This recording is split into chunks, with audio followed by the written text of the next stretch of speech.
اللهم صل على محمد وعلى آل محمد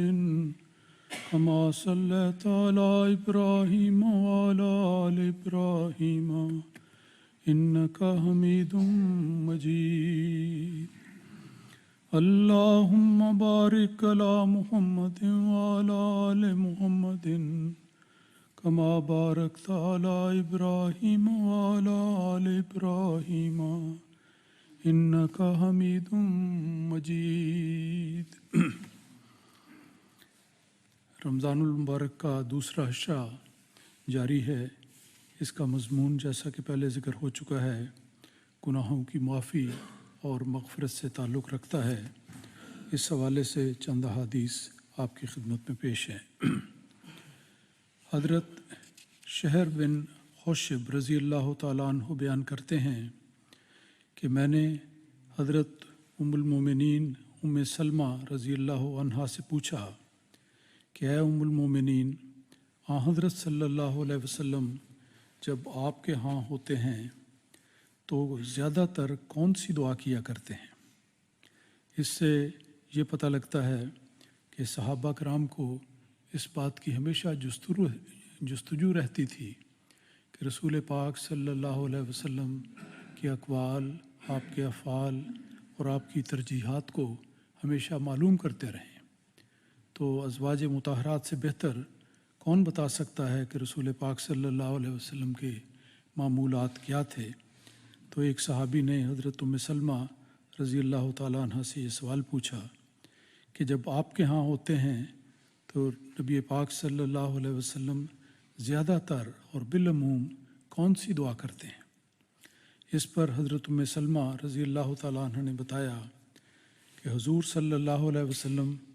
بڑی کثرت کے ساتھ یہ دعا پڑھتے ہیں اور وہ گویا اس بات کی گواہی دیتی ہیں۔ دعا کے الفاظ یہ ہیں: یا مقلب القلوب ثبت قلبی علی دینے کا، کہ اے دلوں کے پھیرنے والے خدا جس کا دلوں پر پورا تصرف ہے، میرے دل کو اپنے دین پر ثابت قدم رکھ۔ یہ ایک بڑی ہی جامع اور دلوں میں حرکت پیدا کرنے والی دعا ہے کہ رسول خدا صلی اللہ علیہ وسلم اپنے عظیم مقام اور قرب الہی کے مقام کے باوجود کہنا چاہیے، یہ دعا کیا کرتے تھے، فرمایا کرتے تھے کہ یا مقلب القلوب، کہ اے دلوں کے پھیرنے والے جو دلوں پر پورا اختیار اور کنٹرول رکھتا ہے، ثبت قلبی علی دینے کا، تو میرے دل کو اپنے دین پر پوری طرح ثابت قدم رکھ۔ حضرت ام سلمہ رضی اللہ تعالیٰ عنہ کہتی ہیں کہ ایک دن میرے دل میں سوال پیدا ہوا کہ میں رسول خدا صلی اللہ علیہ وسلم سے پوچھوں کہ حضور آپ اس دعا پر اس قدر جو مداومت اختیار کرتے ہیں، باقاعدگی کے ساتھ یہ دعا کرتے ہیں، تو اس کی وجہ کیا ہے؟ تو انہوں نے یہ سوال کر دیا۔ اس پر رسول خدا صلی اللہ علیہ وسلم نے فرمایا کہ اے ام سلمہ، یاد رکھو کہ انسان کا دل خدا تعالیٰ کی 2 انگلیوں کے درمیان ہے۔ جس شخص کو ثابت قدم رکھنا چاہے اس کو ثابت قدم کر دے، اور جس کو ثابت قدم نہ رکھنا چاہے اس کے دل کو ٹیڑھا کر دے۔ تو گویا ہر چیز اللہ تعالیٰ کے حکم پر موقوف ہے، اس لیے ہمیشہ انسان کو اللہ تعالیٰ کے جلال سے ڈرتے رہنا چاہیے اور بڑی عاجزی اور انکساری کے ساتھ ہمیشہ ثابت قدمی کی دعا کرنی چاہیے کہ اللہ دین کا علم عطا کرے، اس پر عمل کرنے کی توفیق دے، اور ثابت قدمی کے ساتھ اللہ تعالیٰ کی رضا پر راضی رہتے ہوئے ساری زندگی گزارنے کی توفیق دے۔ تو الفاظ بڑے جامع ہیں، بڑے مختصر سے ہیں، ان کو یاد کر لینا چاہیے۔ یا مقلب القلوب ثبت قلبی علی دینے کا۔ دوسری حدیث اس طرح بیان کی جاتی ہے، اس کا بھی میں ترجمہ پیش کر دیتا ہوں۔ حضرت ابو ہریرہ رضی اللہ تعالیٰ عنہ بیان کرتے ہیں کہ رسول پاک صلی اللہ علیہ وسلم نے اپنے رب کی طرف سے ہمیں یہ بات بتائی کہ اللہ تعالیٰ فرماتا ہے، جب یہ طریق حدیث کا سامنے آئے کہ رسول خدا صلی اللہ علیہ وسلم خود راوی ہوں اور ایک حدیث کو بیان کرنے والے ہوں، تو وہ حدیث علم حدیث کے لحاظ سے حدیث قدسی کہلاتی ہے۔ اللہ تعالیٰ کی فرمائی ہوئی بات ہے اور رسول پاک صلی اللہ علیہ وسلم خود بیان فرماتے ہیں۔ فرمایا کہ اللہ تعالیٰ نے فرماتا ہے کہ میرا بندہ گناہ کرتا ہے اور پھر دعا مانگتا ہے کہ اے اللہ میرے گناہ بخش دے۔ اس پر اللہ تعالیٰ فرماتا ہے کہ میرے بندے نے ناسمجھی سے گناہ تو کیا، لیکن اسے علم ہے کہ اس کا ایک رب ہے جو گناہ بخش دیتا ہے اور چاہے تو پکڑ بھی لے۔ اس لیے وہ اس گناہوں کی بخشش کی طلب کرتا ہے، کیونکہ انسان میں یہ کمزوری بھی پائی جاتی ہے کہ اگر گناہ کی طرف رغبت دلائی جائے تو بعض اوقات انسان بھولے سے بغیر ارادے کے بھی وہ گناہ سر انجام دے دیتا ہے۔ تو اس لحاظ سے یہ ذکر کیا گیا کہ ایک بندے نے ناسمجھی سے ایک گناہ تو کیا، لیکن اسے یقین ہے کہ ایک رب ہے جو گناہ کو بخش دیتا ہے اور چاہے تو پکڑ بھی لے، تو وہ پھر میرا وہ بندہ اپنی توبہ کو توڑ دیتا ہے۔ ایک دفعہ توبہ کرتا ہے کہ آئندہ میں یہ گناہ نہیں کروں گا، یہی اس کا مفہوم ہے۔ توبہ کی لازمی شرط یہ ہے کہ انسان ان گناہوں سے بچنے کا پختہ عہد کرے۔ تو وہ عہد کرتا ہے لیکن کمزور ہے، پھر توڑ دیتا ہے اور گناہ کرنے لگ جاتا ہے، اور پھر نادم ہو کر کہتا ہے کہ اے میرے رب میرا گناہ بخش دے، پھر معافی کا طلبگار ہوتا ہے۔ اللہ تعالیٰ فرماتا ہے کہ میرے بندے نے گناہ کیا، لیکن وہ جانتا ہے کہ اس کا ایک رب ہے جو گناہوں کو معاف بھی فرماتا ہے اور اگر چاہے تو گرفت بھی کرتا ہے۔ تو اللہ تعالیٰ گویا اس بات کو بیان کرنے کے ساتھ اس کے گناہ کو پھر معاف کر دیتا ہے۔ پھر بندہ یہ توبہ توڑ دیتا ہے اور پھر گناہ کر لیتا ہے، لیکن پھر نادم ہو کر دعا مانگتا ہے کہ اے میرے رب میرا گناہ بخش۔ اللہ تعالیٰ فرماتا ہے کہ میرا بندہ جو جانتا ہے کہ میرا ایک رب ہے جو گناہ بخشتا ہے اور کبھی گرفت بھی کرتا ہے، تو فرمایا اس میں یہ کہ انسان اگر یہ یقین رکھے کہ اللہ تعالیٰ رحیم و کریم ہے اور گناہ بخشنے والا ہے، اور ہاں اسے اس بات کی بھی طاقت ہے کہ اگر وہ چاہے تو گرفت کرے، تو اس خوف اور عاجزی کے ساتھ اور اللہ تعالیٰ کی بخشش پر یقین رکھتے ہوئے وہ پھر دعا کرتا ہے، تو اللہ تعالیٰ پھر اس کے اس درخواست کو قبول کر لیتا ہے۔ اور فرمایا کہ میرا بندہ کمزور ہے،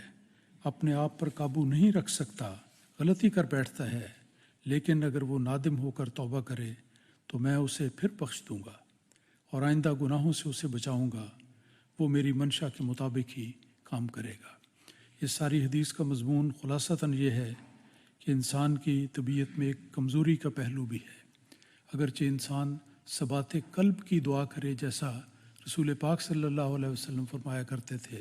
تو اس صورت میں انسان کو صداقت پر اور سچائی پر اور نیکی کے رستے پر قائم ہونے کی توفیق مل جاتی ہے۔ لیکن اگر گناہ ہو پھر اللہ تعالیٰ کی بخشش پر کامل یقین کرتے ہوئے اس سے دعا کرے تو رحیم و کریم خدا پھر اسے بخش دیتا ہے۔ اس کے بعد ایک تیسری حدیث ہے اور آخری درس کی ہے کہ عن نبی ہریرہ رضی اللہ عنہ عن رسول اللہ صلی اللہ علیہ وسلم،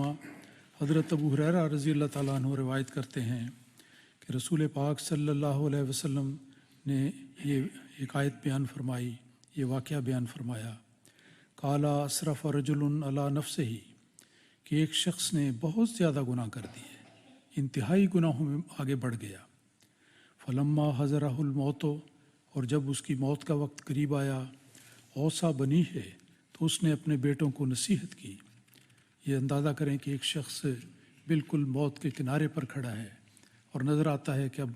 میرے گناہوں کا مجھ سے محاسبہ ہونے والا ہے۔ اس نے اپنے بیٹوں کو وصیت کی، فقالا اذا انا مت فاحرقونی، کہ دیکھو میں وصیت کرتا ہوں کہ جب میں مر جاؤں تو مجھے جلا دینا، ثم مسحقونی،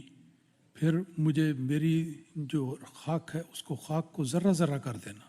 میرے جسم کے سب حصوں کو تم ایسا کر دو کہ جیسے ایک پاؤڈر بن جاتا ہے۔ ثم ذرونی فی الریح فی البحر، اور پھر انتظار کرنا کہ جس دن بڑی تیز ہوا چل رہی ہو اس دن میری اس راکھ کو سمندر کے اوپر پھیلا دینا، اس خیال سے کہ غالباً پھر مجھے کھڑا نہیں کیا جائے گا، مجھ سے جواب طلبی نہیں ہوگی۔ اس خوف کی وجہ سے اس نے بچوں کو یہ طریقہ بتایا۔ فواللہ لئن قدر علیہ ربی، اس نے کہا کہ مجھے خدا کی قسم کہ اگر اللہ تعالیٰ نے مجھ پر قبضہ پا لیا، قدرت حاصل کر لی، میں دوبارہ اللہ تعالیٰ کے حضور حاضر ہو گیا، بچ نہ سکا، لَيُعَذِّبُنِي عَذَابًا مَا عَذَّبَهُ أَحَدًا، تو اللہ مجھے اس قدر شدید عذاب دے گا جو عذاب کہ اس نے کبھی کسی کو نہ دیا ہو۔ اپنے گناہوں کی وجہ سے اس کا دل لرز رہا تھا اور اس نے بڑی پریشانی میں اپنے بچوں کو یہ نصیحت کی۔ قالا، رسول پاک صلی اللہ علیہ وسلم نے فرمایا، فَفَعَلُوا بِهِ ذَلِكَ، تو اس کے بچوں نے اسی طرح کیا جس طرح انہیں وصیت کی گئی تھی۔ فقال للارض ادی ما اخذت، تو ہوا یہ کہ اللہ تعالیٰ تو قادر مطلق ہے، وہ ہر شخص پر ہر کام پر قادر ہے۔ جس وقت یہ واقعہ ہو گیا تو اللہ تعالیٰ نے زمین کو کہا کہ جو ذرات تم پر جگہ جگہ گرے ہیں، کسی جگہ پر بھی ہیں، ان سب کو تم واپس کرو اور لے کر آؤ۔ فائزہ ہوا قائم، تو کیا دیکھتے ہیں کہ وہ شخص پھر اللہ تعالیٰ کے حضور میں کھڑا ہے، اور اللہ تعالیٰ نے پھر اس کو ایک یہ کیفیت عطا کی کہ وہ خدا کے سامنے جواب دہی کے لیے حاضر ہوا۔ فقال لہ ما حملک علی ما صنعت، اللہ تعالیٰ اس سے پوچھے گا کہ تم مجھے یہ بتاؤ کہ یہ جو تم نے ترکیب سوچی اور اپنے بچوں کو وصیت کی کہ اس طرح کرنا، تو تمہیں کس بات نے اس بات کی طرف توجہ دلائی کہ تم یہ وصیت کرو؟ قالا خشیتوں کا اور مخافتوں کا یا رب، اس نے کہا کہ اے میرے رب، تیرے عذاب کا ڈر اور تیری پکڑ کا خوف اتنا زیادہ تھا کہ اس سے بچنے کے لیے اے میرے خدا میں نے یہ وصیت کی۔ رسول پاک صلی اللہ علیہ وسلم فرماتے ہیں فغفر لہ، اللہ تعالیٰ نے اس کی اس ادا کو پسند کیا کہ آخر اس کے دل میں اللہ تعالیٰ کا خوف ہے، اللہ تعالیٰ کی عذاب سے ڈرتا ہے، تو اس وجہ سے اس نے بچنے کا ایک ہیلا کیا۔ لیکن کون بچ سکتا ہے؟ تو حاضر ہوا، لیکن اللہ تعالیٰ ایسا رحیم و کریم اور شفیق خدا ہے اور رحمت کا سرچشمہ ہے کہ اللہ تعالیٰ نے اس کی صدا کو پسند کرتے ہوئے اس کو بخش دیا۔ تو اللہ تعالیٰ کی رحمت کا دروازہ، اللہ تعالیٰ کی مغفرت کا دروازہ ہمیشہ کھلا رہتا ہے۔ ہم سب کو کوشش کرنی چاہیے کہ نیکی کی توفیق پائیں، کہیں کوئی کمزوری رہ جائے تو ہمیشہ اللہ تعالیٰ کے در پر جھکے رہیں اور مغفرت کے طلبگار ہوں۔ اللہم صلی علی محمد و علیہ وسلم۔